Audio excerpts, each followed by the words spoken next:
Yeah, so guys, Chinese man moved to Nigeria, got a massive land, and started farming, cultivated all these yams organically, and he supplies to local markets. So this is a caption of a post that I saw on Instagram. For anybody who knows the Nigerian Instagram space, you would know a popular, I don't know what to call him, like an influencer, a social media person. His name is Tunde Not. That is where I actually found this particular post, and it got me wondering. A Chinese man goes to Nigeria, buys up massive portions of land and cultivated yams, and he has very very huge produce, and this is actually what he is now supplying to the local markets. So I'm just going to cut straight to it. This is going to be a very very short episode. The Chinese have a couple of reasons why they have very very huge interest in Africa. And first things, I have it just open here in front of my computer. This is because of economic interest. Obviously, with the rise of China as a world power right now, and also like the manufacturing revolution in China, China now makes like a whole lot of well, not a whole lot of products. I think they basically control the supply of products all over the world, especially for people who do like drop shipping, e-commerce, and this kind of businesses. They get most of these supplies from China.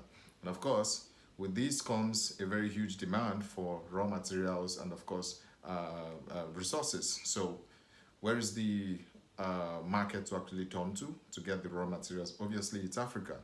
So that's why the Chinese are scattered all over Africa. Second point is the Chinese Belt and Road Initiative. This is very, very important. I mean, if you are into like free trade zones and economic policies, you understand what I'm talking about. So, this is like an initiative from China to basically connect China to the rest of the world through different kind of infrastructural projects, and that's why you see them scattered all over the world, whether it's Europe, whether it's Africa, also in Asia as well, and basically every part of the continent. Doing projects, signing some kind of deals. Of course, these deals have to be in favor of China. And then the third point here has to do with population, and this is a point that I want to stress. China has over a billion population, if I'm not mistaken, and of course, with this comes a situation where there are like more people than needed in the country. So what happens? The government comes up with a plan to try to more or less send some of their population overseas, and of course, the best way to do this is to make sure that most of these people learn the right skills that they need in order to execute specific projects outside of China. So, of course, Africa is a very, very huge market and a huge target, especially when they come to like make bridges, they come to build roads, flyovers, and this very, very huge infrastructure. So, you have these Chinese people on ground who basically become like the supervisors and things like that, while the Africans do the most basic of jobs. I remember a particular situation that I had. This should be sometime in maybe 2016 or thereabouts. There was a project. I think it's Ladol. I think so. It's called Ladol, Lagos Deep Offshore, something like that. It's located around Falomo. If anybody knows Falomo, I worked there for a little while, and that's where I understood firsthand what was going on. So it was like an offshore project where like ships coming from outside of Nigeria could actually berth, and of course it was a very very big project. I think it was Samsung and Lagos State government that were developing the project simultaneously, and then you had like a lot of Chinese people. I remember I used to get to Falomo. I get into the jetty, and then from the jetty we used to take a boat ride for about 20 to 25 minutes in order for us to get to the island. And guess what? A lot of these Chinese people who were working there, because they had like hotel structures which was made of containers. So a lot of these guys who were working there were Chinese people. And from conversations and interactions with these guys, I realized that most of them had very, very, basic training. I'm talking maybe the equivalent of what you call like a high school.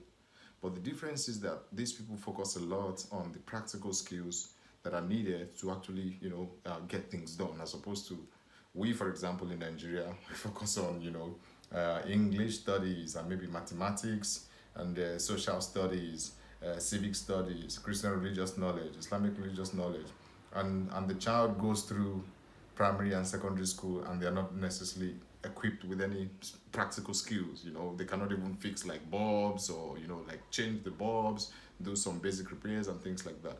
Meanwhile, for the Chinese, it's something totally different because of the fact that they have a very, very huge population, and the plan is very crystal clear. Hey, we need to make sure that everybody knows how to do X, Y, Z in order for us to be prepared for when we have like a project to execute overseas, we can send some of our population down there.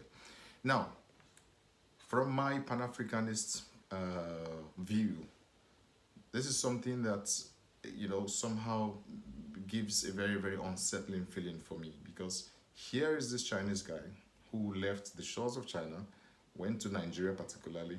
Nigeria is the giant of Africa, as we always say, sleeping giant. We are hoping that Nigeria wakes up one day, because as the famous professor Patrice Lumumba says, he says, the day Nigeria wakes up, Africa has woken up. So this particular episode today is to, you know, draw our attention to this subtle infiltration of our key sectors, you know, by the Chinese people. Now, one would say, well, it's not a big deal.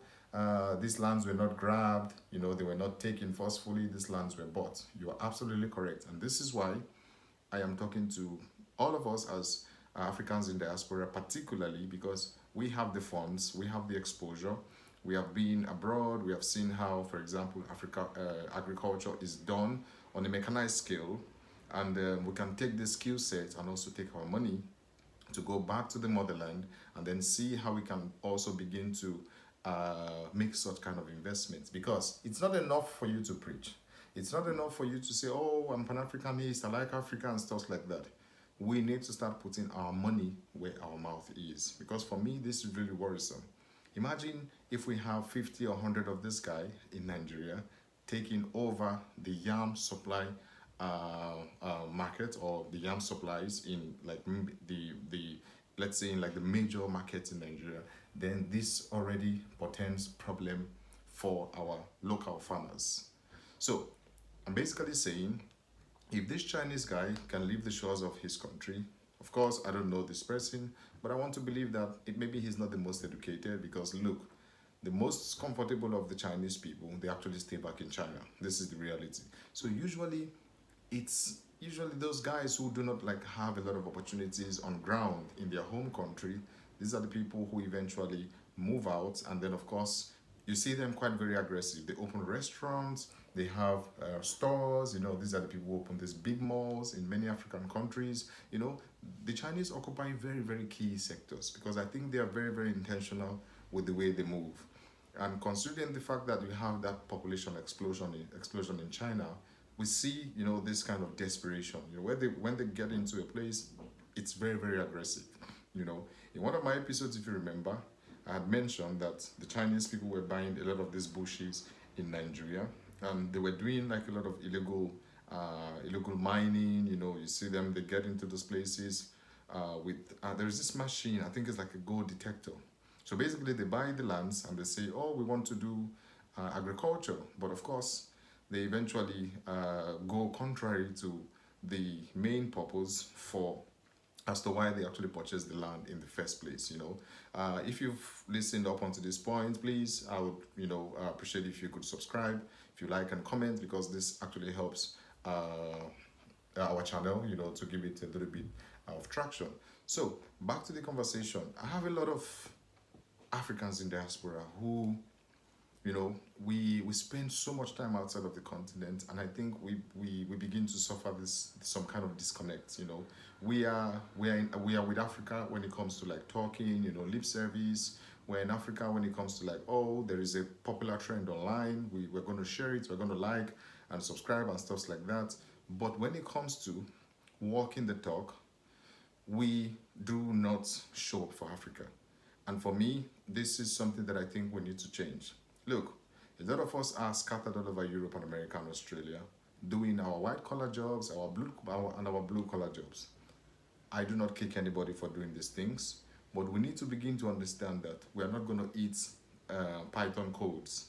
We're not going to eat JavaScript codes. We're not going to feed off of Microsoft Excel documents. We are not going to we're not going to eat all those regression analysis and those analytical trends that we spend so much energy doing, because I think we need to go beyond and then understand that we must go back to basics. It's really, really important, because look, the guy who controls what you eat basically controls your life. So for me, this Chinese guy putting himself in a very, very key sector, it's only a matter of time before he begins, to dominate the market and he begins to expand. Because this is the idea of an average Chinese man: expansion, expansion, and then gradually you dominate the market. And then what happens? You just need to replicate the strategy and then bring in more of your kind, and of course give them the secret. They also buy the farmlands, and then they begin to grow the food, and then of course gradually they dominate the whole market. So this is a clarion call to most of us who are Africans in diaspora, who think that, okay, well, it's not a big deal. I'm here, I'm good, I'm living large in Europe, in America. Life is good, basically. I'm driving the latest cars. It's going to get to a point where when you decide to go to Africa, you realize that going back to Africa is now as expensive or even more expensive than the place you're coming from. Because look, Africa is like that place that we go to say, look, I want to experience true freedom. After we have gone through all kinds of experiences of life, especially from the negative points, racism, oppression, you know, burnout and things like that, where you need to work and then you pay bills. I don't have to go through all these things. We already know, anybody who lives in the diaspora. So Africa is that place where you can actually go and experience true freedom, where you can go, walk into a farmland and you see oranges, you can pluck and then you can eat. It's not like that in Europe. We already know. Everything here is commercialized. So it means that, you see, the government somehow has a very, very huge influence over agriculture. And of course, that's the reason why you cannot just wake up one day and say you want to plant your food in Europe. Well, do people do it? Yes. But how easy is it? How easy it is for you to acquire farmlands, because most of these things you have like certain conditions that you have to meet before you can actually get access into the world of agriculture. For you to start farming, you need licenses as well to supply and things like that. So this is a call to Africans in diaspora. As much as we are comfortable in Europe, in America, we are doing our IT jobs. You're a registered nurse in the UK, you're an engineer, you are a neurosurgeon, you are a financial analyst, you are a data analyst, you're a website developer. These jobs are nice, but hey, we need to begin to think long term. We need to make sure that we are contributing our own bits to make sure that Africa is not infiltrated, by foreigners. This is just the most important point for me, because we cannot sit here while foreigners buy up all our lands. This is a very, very huge risk, because remember, the guy who owns land is basically Lord, because the point is, where are you going to farm? You need the land. Where are you going to live? You need the land. If you need to have like meetings, you need to have like events. Where are you going to have it? You need the land. If you need to build like your store, you need the land. If you need to build your own schools, you need the land. So this is something that we need to actually take it as some kind of humanitarian emergency, frankly speaking. Because I think sometimes we underestimate how important such things are. And this is the reason why the Chinese people do not joke with things like this. Agriculture, which I think produces your food, is very, very key for the survival of any race. Your food, your school, where you need to get educated, your banks, where of course, anything that has to do with like monetary issues are actually treated. Your hospitals as well, where you actually go to get treated just in case your health goes bad. So this was a very, very short episode. It's something that I saw, it struck me a little bit, and I was really, really concerned, and I thought it important to actually, do a very, very quick episode of this. This Chinese guy is just an example. I'm sure we have many, many other nationalities. We have the Indians, we have the Lebanese buying up, highbrow areas in Nigeria. For example, there is a popular place called Banana Island in Lagos. Highbrow, and you have a lot of foreigners living there. As a matter of fact, many nationals, like the locals, they cannot afford these places. So what that means is that even in your own country, even in your own land, when you eventually say, okay, look, I'm going to go back to Africa, and you do not have any investment, it's going to be practically impossible for you to acquire a piece of earth. So we need to strike while the iron is hot. What am I saying in essence? We need to start throwing these investments back home gradually.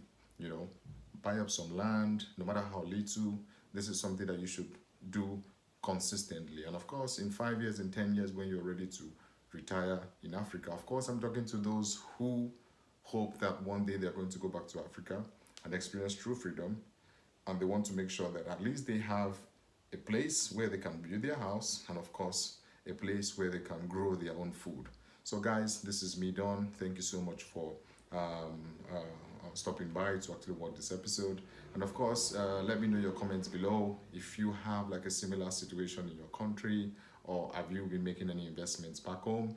Have you been sending anything? Do you have like a farmland? It would be nice to hear the experiences of people who have, let's say, made this move from the diaspora back home, and who went to like set up like businesses, like farmlands, whether it's your growing crops or it's animal husbandry or stuff like that. So guys, don't forget to like, subscribe, share, comment, and yeah, I'll see you on the very next one. Thank you. Peace.